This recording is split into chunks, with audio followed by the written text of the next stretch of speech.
All right, guys, welcome back to the channel. Today we are talking about making your trip to Japan a little bit easier, and that is by lightening your load and shipping your bags ahead of time. People ask me about this all the time because I mention it from time to time in my videos, especially if you've seen like my hotel review videos. Sometimes you see my bags in there and I say, oh, my bags arrived, and they have a big luggage tag on them.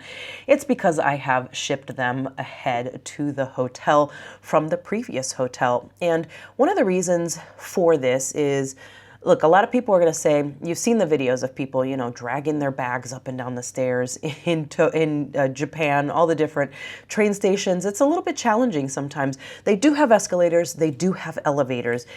The problem is they're not at every exit. So the exit you might have to go out through with your bags may not have an elevator or an escalator. So you're going to have to carry your bags up and down stairs. And sometimes the elevators and the escalators, if you take those, like say if you do it at a station like, you know, one of the bigger stations, they may not, if you come out at the exit where the elevator and the escalators are, you may end up really far away from where you actually have to be. So you either have to walk a long ways on the regular streets with your bags, or you have to carry your bags up the stairs. So I try to avoid that. Sometimes I also notice that during really busy times, sometimes they will not allow you to bring big bags onto the escalators if it's during really busy train times. There are attendants down there that stop you from bringing your bags up, and they make you go to the elevator or to use the stairs. So make sure that you are paying attention to that as well. So let's jump into this, and let's use this a cheat code for traveling in Japan. So you don't want to have to carry your bags, because there's lots of different issues that come to light other than just the train platforms can be super busy. Maneuvering bags can be a hassle. We have two bags with us, one check bag, which is I think 22, 23 inches, and then one carry-on bag, which is a cabin bag, roller bag, small one. But they're two roller bags, and you're trying to maneuver the train station with those two bags. We travel full time, so that's what we have with us all the time. And no, I'm not planning on lightening my load. I'm gonna stick with those two bags, so don't try to talk me out of it. I'm sticking with my two bags. But this plan works out really well. And it just is nice to not have to worry about, two bags. We just ship the one big one. And that way we just have the smaller bag, and it's really easy to maneuver, a lot easier through the train stations, just the one bag as opposed to the two bags. So let's talk about how this is a game changer and why it's so important to help you out for your trip to Japan. One of the things I've noticed is there are coin lockers all over the place, especially at the train stations and at the airport. The problem is that a lot of the time they're full.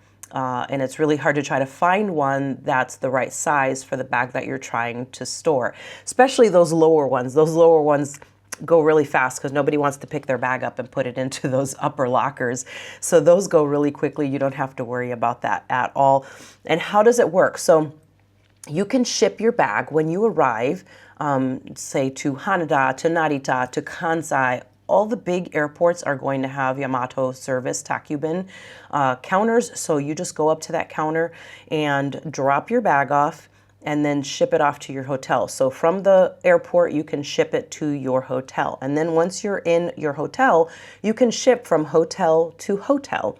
And then when you're done with your trip, you can ship from hotel back to the airport, which is amazing. I think that's such a great service to not have to hassle with it. It actually makes it so that you can move a lot easier, because when you ride the Shinkansens, they do have the overhead bins that are free, and then the space right in front of your seat on the Shinkansen. But if you want to use the actual luggage storage space, you do have to pay extra for that. And they also have seats. The very last row in each Shinkansen train car has storage behind it, but that storage is only for the people who are seated in those seats, right in front of the empty storage space. However, in recent months, I have seen that has caused a lot of friction amongst passengers. People are becoming, are just kind of encroaching on that space and trying to store their bags there for free. There is a sign that does say that space is only for the people who are seated in those seats in front of it who have paid for it, but you know how people are. They just want to do whatever they want to do. So they cause problems on the trains, which is crazy to me that you would do that. If you didn't pay for it, don't use the space. But if you use the luggage storage space, they will fine you on the train. So make sure that either your bag fits in the overhead bin or it's small enough to have in front of you, because if you don't pay for the extra storage space, you are not going to be able to use it. So that's also something to keep in mind as well as you're moving from place to place. Honestly, it's really not that expensive. We're talking about $10 to $15 to ship your bag from one place to the next, depending on how big your bag is, how heavy your bag is, and how far it's going. So keep that in mind. So where can you do it? If you're at the airport, you can do it right at the Yamato counters, Takkyubin. You'll see the sign. You'll see this little logo that I'm putting right here. It's the little cat carrying the baby cat, which I think is a super cute logo, but you can, you see this logo and that's where you're going to go to ship it, and they'll send it on from the airport to your hotel. Now, if you are already in the city and you want to ship it from hotel to hotel or hotel to the airport, you would go to the reception counter of your hotel. Most hotels offer this service. If they do not, never fear, you still have this option, because you could head to a convenience store, to a Konbini, Lawson's, Family Mart, 7-Eleven. They all have this service available. Go up with your bag and they will have the forms for you and get you all straightened out. So it's super convenient. They make it as easy as possible for you. So how do you actually do this?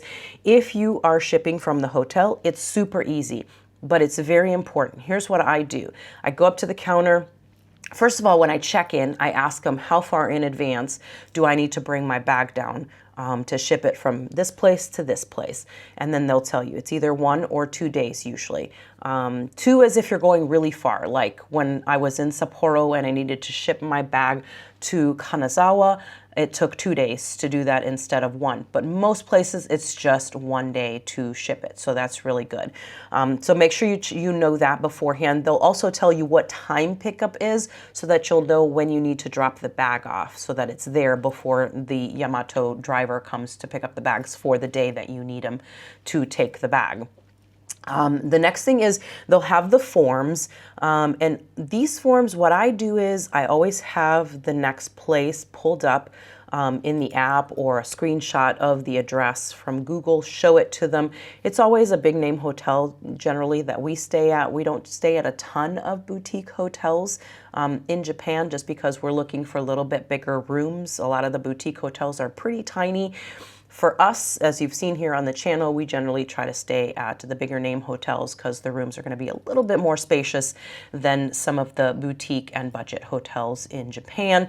And so you bring your bag down and they will fill out the form for you, show them the address, and they'll write it down. Usually they'll put it down in Japanese, which is my preference, to have it in Japanese, because that way there's no confusion and there's no issue with the driver. So I usually try to have them fill out the form for me instead of me doing it, because I just write like my name and my phone number and I think email address, and then they do the rest of it for me. They put in their address of the hotel that it's leaving from, and then they write the address of the hotel that it's going to.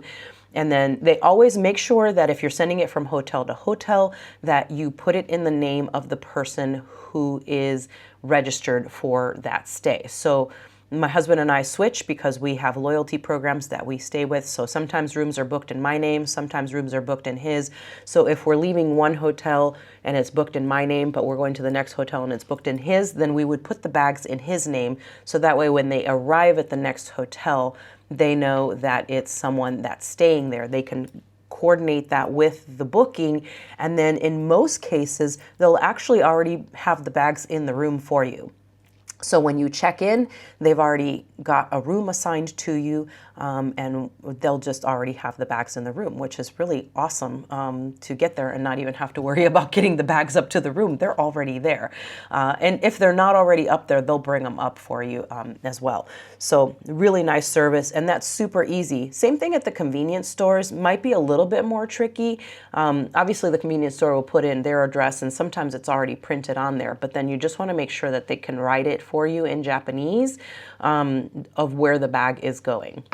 But either way, it's pretty easy to do that. So the next thing is that they will weigh the bag. And they will measure the bag as well because they want to make sure that it's within the limitations, because obviously a driver is going to be handling the bags. They want to make sure that it's not too big, too heavy for the driver to manage. So they do have some restrictions as far as that's concerned. I think the weight, the restriction on the high end is 25 kg and 160 centimeters on the dimensions is usually going to be fine. Too much bigger than that, and it's going to be a little bit, it'll probably cost more.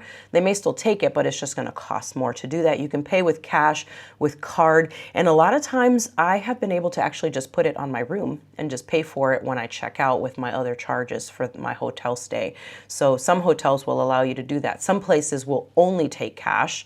I've stayed at hotels where they only accepted cash, and then I've also stayed at hotels where I was able to use a credit card, but I had to pay for it right on the spot. So it just depends on where you're taking it, what that's going to be. And then when you're done, they're going to give you a receipt, the tracking slip. You want to make sure you hang on to that in case there's some kind of issue. I've shipped bags probably 10 to 15 times in all of the different stays that we've done in Japan throughout the years and never had a tracking issue. Now, we do always keep an Apple tag in our suitcases, so I always track them on there anyways. The morning that I'm leaving to go to the hotel from one place to the other, I always look and I'm like, oh yay, the bag's already there. So I know that it's already waiting for me and I can keep track of it. So you have the slip and you'll have the number on there. If there's any issue, you can always go in and talk about it. You'll have the slip and you can show them the number and they can track it. But I do like the Apple tags in my bags.